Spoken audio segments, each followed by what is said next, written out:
Suldamadeedii maxaa kugu dhacay? Wejigaaga uma bogin. Dhegayso adiga. Hadeertan miyaad leedahay maxaa kugu dhacay? Soo moogid wax waliba adiga ayaa ku dheelay. Haa, wax waliba adiga ayaa ku dheelay. Waan ku baryaa wax fahansiiye. Ii sheeg sidee wax u jiraan. Aniga run ahaantii waxba waa fahmi la'ahay.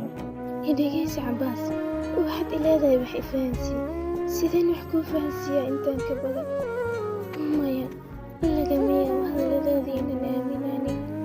Maxaa yeelay horey ayaan kuu aaminay, waadna ii dareemi weyse.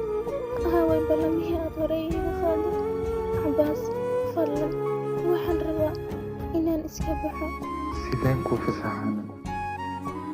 Marnaba lagama yaabo inaan gacantaada sii daayo. Horey ayaan kaaga ballan qaaday inaan mar walba garabkaaga taagnaanayo. Sideed ii dhihi kartaa inaad iska kay fasax? Ma awoodo macaan badan. Maya Cabaas, ma rabo aniga intaan ka badan inaan adiga kula sii joogo. Waxaan rabaa inaad iska kay fasaxdo. Waan ku baryayaa. Waxaan rabaa inaan tago. Waxaan u baahanahay keligayga inaan ahaado. Maxaad iga tabanaysaana?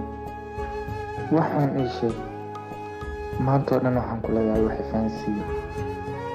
Okay, adiga ayaan ku weydiinayaa. Maxay ahaayeen wax waliba wax xalaytoo la dhacay? Isdeji suldamadeedii marka hore. Aniga adigoo keliya ayaan ku leeyahay. Midaasna waxay ahayd qalad naga dhex dhacay. Waa ballan aan adiga iyo nolosheedaba aan ka qaaday. Dib dambe qaladkaan oo kale uma soo laabanayo.